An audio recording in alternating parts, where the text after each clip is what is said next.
대통령이 딱 6개월 해보니까 너무너무 잘하시잖아요. 네. 진짜 정말 이제는 국민들이 대통령 걱정 안 하잖아요. 우리 예전에 우리가 대통령 걱정을 했잖아. 맞아요. 네.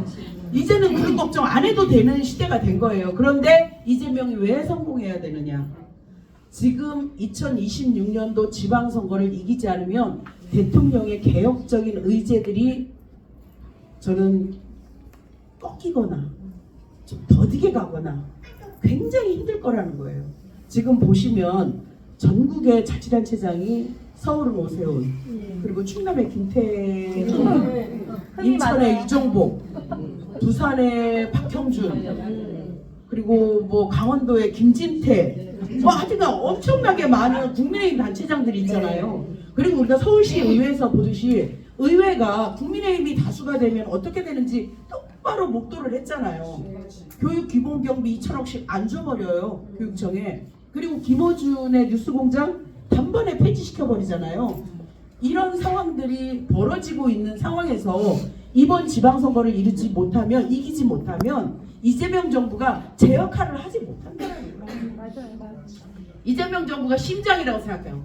펄쩍펄쩍 뛰는 심장인데 이 심장에서 나오는 피들이 동맥을 타고 모세관까지 쫙 퍼져서 국민한테 가야 되는 거죠. 그런데 우리가 선거를 이기지 못하면 이 곳곳에 동맥에 실핏줄에 국민의힘 단체장이나 의원들이 포진하고 있으면 그 역할을 할 수 없다는 거예요.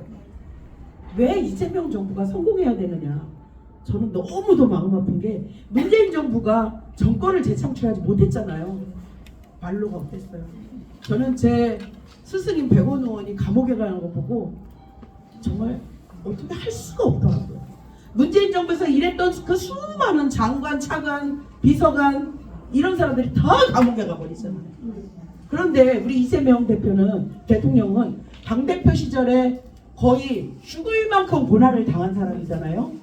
그런데 만약에 이재명 대통령이 다음 대통령을 우리 민주당에서 창출하지 못하면 저는 그 고난은 당대표 때 거는 유도 아닐 거라고 생각을 하는 거예요. 정말로. 그렇기 때문에 우리는 이재명을 살리기 위해서라도 다음 정권 재창출을 해야 되는 거예요. 그 교두보가 이번 지방선거라는 거예요. 맞습니다. 네. 그러면 너는 그거하고 뭔 상관인데 최고위원을 나왔는데 이렇게 물어보실 거잖아요. 전쟁 중에는 장수의 목을 치지 않습니다. 그리고 장수의 권한을 흔들지도 않아요. 그렇게 되면 지거든요. 장군이 진지가 흔들리게 되면 선거에 지는 겁니다. 전쟁에 지는 거예요. 저는 정청래 당대표가 굳건하게 당권을 유지하고 있어야만이 지방선거를 이긴다고 생각하는 거예요. 명청대결이니 모으니 친명이니 친청이니 이런 거 개나 줘버리라고 하세요. 그런 거 하면 큰일 납니다. 그런 거 하는 순간에 우리 당은 흔들리는 거고 그 흔들리는 틈을 비집고 저 내란 세력이나 이런 것들이 들어와서 지방선거 망치려고 할 거예요. 대서특필할 거예요. 민주당에 요만한 흠이 있어도 정말 민주당 지도부 균열, 민주당 갈등 이렇게 해서 온 선거를 지방선거를 흔들려고 들 거예요. 생각해 보시면 그 탄핵 중에 치러진 대선에서도 김문수와 우리 이재명 대통령 표 차이가 많이 안 났잖아요. 선거 때가 되면 결집이 진영이 쫙 결집이 돼서 누가 더 실수를 하느냐를 가지고 누가 더 분열을 하느냐가 결국은 선거의 승패를 가로짓거든요. 그래서 지도부가 단일 대우로 가야 되는 거고 그 단일 대우에 제가 악교 역할을 하겠다는 거예요. 저는 정청래 대표가 당대표 되기 전까지 밥도 한 번 안 먹어본 사람이에요. 예. 그런데 들어가서 보니 당대표를 좀 안정적으로 지켜내야 되겠다라는 마음의 결심이 서더라고요. 그래서 조직부총장이라는 자리가 지방선거에서는 정말 대단히 큰 자리임에도 불구하고 제가 나설 수밖에 없는 거는 재선 중에서 적어도 전국 조직을 좀 한번 총괄해 본 경험이 있고 그리고 최고위원회에서 정청래 당대표를 좀 더 엄호하고 이 당의 균열을 잡아줄 사람이 필요한 거고 저 다 손들어 보세요. 누가 나갈래요? 하니까 전부 다 손가락이 저한테 이렇게 오더라고요. 이 정선거라는 게 얼마나 힘든 선거인지 제가 너무 잘 알기 때문에 피할 수 있으면 피해보려고 참 많이 노력을 해봤습니다. 그런데 피해지지 않더라고요. 누군가가 해야 될 일이라면 그래 그러면 내가 조금 더 이 방면에 자질이 있으니 그러면 내가 해야 되겠구나. 이게 나한테 주어진 숙명이겠구나. 이렇게 생각이 드는 거예요. 저는 정말 아시다시피 그 셀러브원도 아니에요. 지금 나오신 최고위원 후보자들은 다 셀러브원들이에요. 뉴스공장을 일주일에 2번씩 나가는 분들, 뭐 새날에 나가고, 뭐 이동영 TV에 나가고, 맨날 뉴스에 나오시는 분들이잖아요. 그분들을 대상으로 저 이름 없는 쉬운 갑에 웬 아줌마 의원이 나온 거예요. 그런데 제가 그분들하고 비등비등하게 지금 가고 있는 거예요.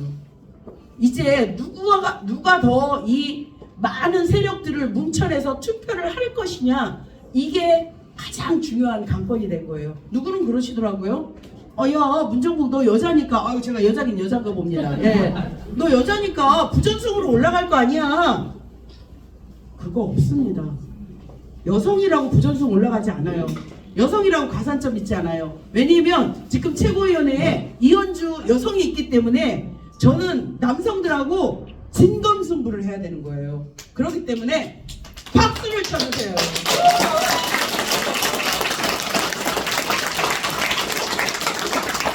두렵지 않습니다. 두렵지 않아요. 저 이길 자신 있고요.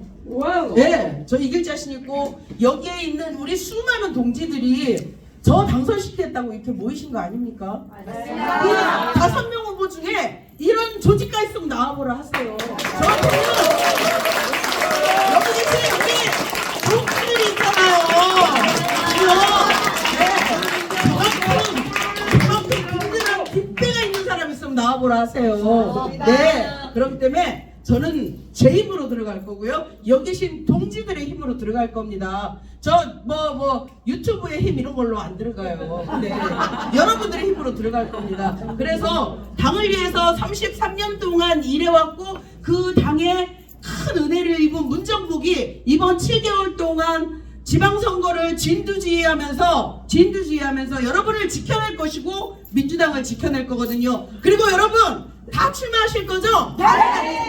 네. 최고위원회 아까 김현 대표가 그랬잖아요. 누군가 내 마음 하나 알아줄 사람 있으면 얼마나 좋겠냐고. 무조건 전화하세요. 저희 비서관 연락처 이따 쫙 뿌리고 갈 테니까 무슨 일 있으면 제가 전화 안 받으면